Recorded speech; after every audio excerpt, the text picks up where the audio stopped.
Hi, everyone.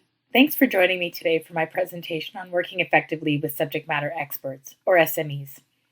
My name is Rhonda Honke, and I'm really glad that you're going to be joining me for this little journey today. I thought that maybe I would start by sharing with you some of the key learnings that I took out of this unit. And then I'll share with you or remind you of my learning problem. Finally, I'll share with you how I'm going to apply some of the learning from the unit towards my learning problem in a bit of a maybe unorthodox kind of way. So if you're ready, let's jump right in. There was a lot of really great material in this particular unit, but I really wanted to focus on how we can more effectively use subject matter experts in our projects. So one of the first things that I pulled out of the unit content was 9 ways to work more effectively with subject matter experts. So let's take a look at each of those ways. The first way we can work more effectively is by making a good start. So in doing that, we can start to build relationships, connect with people, listen authentically and actively, engage them, learn about them, let them learn about us, so that that relationship becomes a building block of trust. The second thing we need to do is our homework. We need to go in understanding as much as we can about the organization, about the project, even about the people that we are going to be meeting with. If there's certain verbiage we need to learn or a lexicon, then let's learn those things going in. The third thing that we can do is keep things clear. So be clear about the roles and responsibilities that everyone has, clear about the process and the time that we're going to require. And then fourth, get them involved. So be clear with the subject matter experts of what we need them for, how we can use them, and where we're going to involve them in the process.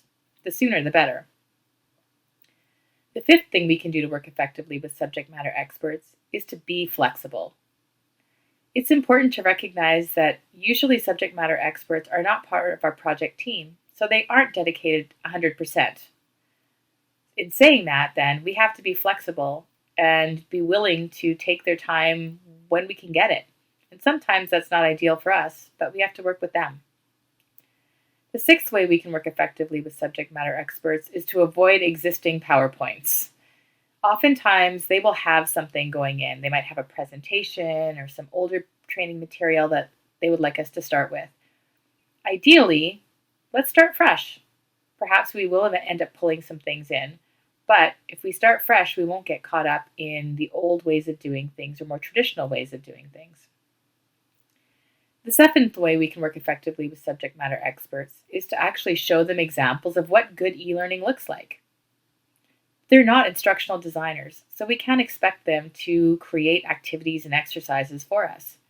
Instead, we can show them what examples of good e-learning looks like and let them give us feedback on those things, whether they think something's going to work or won't work. That's where they can add a tremendous amount of value. The eighth way we can work effectively with them is to send them our feedback. So let them know where things are at, if we're getting what we need from them, or if there's other things we need that they're not getting to us. Last but not least, we need to make it as easy for them as possible. They've got a lot on their plate. And so if we can find ways to make it easy, then let's do it. After learning about the 9 ways to work effectively with subject matter experts, I found myself wondering, is there a systematic approach we can take to actually doing those things? And I was actually pleasantly surprised to find that I think there actually is.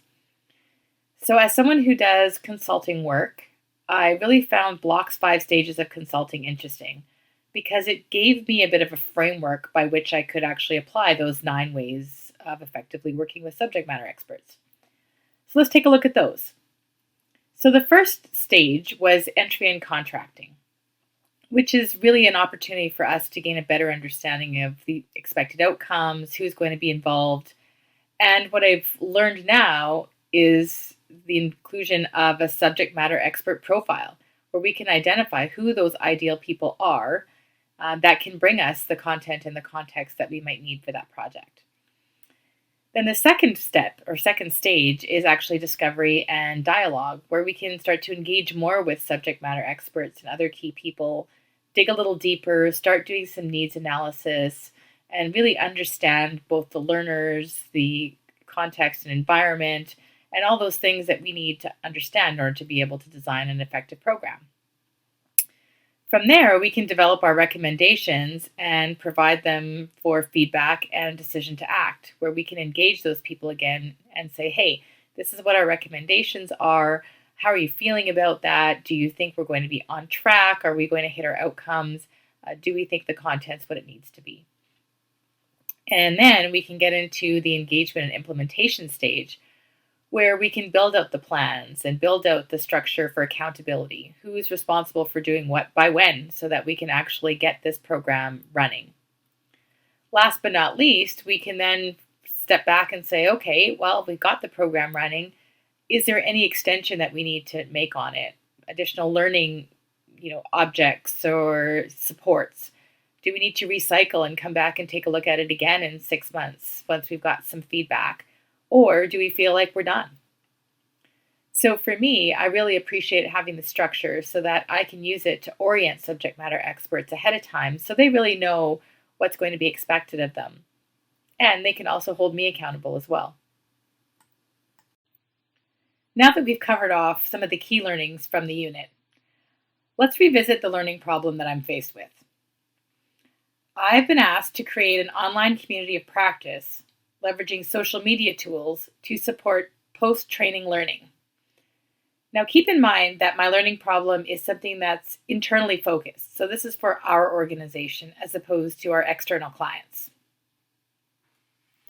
So what did I learn and how have I applied that? Well, let's talk about it. So the first thing that I've learned that I'm going to apply is that I actually need to step back and apply and communicate whole systems thinking when it comes to this project, so that our CEO fully understands what the implications are to our whole organization if we move forward with this particular project. We are really small, there's only 7 of us. So for us to support a community of practice, it is going to take a chunk of somebody's time. And the second thing that I've learned that I'm going to apply is this idea of a subject matter expert profile. So I stepped back into our project and I created a subject matter expert profile for what we're working on. And I realized that we're actually missing a subject matter expert. We have one focused on the technology and the user interface that we're going to be using, and that's great. We have other subject matter experts that can help us with content and context. But what we don't have actually is anyone who's a subject matter expert on building community of practice, no matter what the topic. So I need to go find one of those. The third thing that I've come to realize that I will be applying moving forward is that I need to change my mindset when it comes to working with subject matter experts. I have a tendency to get frustrated with them that they're not doing what I need them to do instead of changing my approach to fit them. And I need to not let things get personal when I get feedback. So that's something I have to change instead of expecting them to change. The fourth thing that I've learned that I'm going to be applying in this particular project is that I need to be really clear with what I'm asking for from my subject matter experts, but be flexible in how I get that content back. So I don't think I've been as clear as I need to be, and therefore I get volumes and volumes of information, a lot of which has not been terribly helpful, that I've had to sift through. So I'm prepared to sift through stuff, but I think I need to be clearer in what I'm asking for so that I'm not wasting anybody's time, theirs or mine. And the last thing I've come to realize is that I need to not expect my subject matter experts in this project to be designers of the instructional pieces. Instead, I need to actually come to them with examples of, hey, we could do it this way or we could do it that way. Which one works better? Why not? Is it better in the user interface? Is it better for the learning? What are we going to have to trade off here to make this work? So I think I need to come to them with examples instead of coming to them with just a vision and hoping they'll help create that. So that brings us to the end of my particular presentation on dealing effectively with subject matter experts. I hope that you were able to gain something out of it, and I'm really glad that you were able to join me for the journey. If you're interested, stay tuned for a list of the references that I used, and please don't hesitate to check them out. Until next time, keep learning, have fun.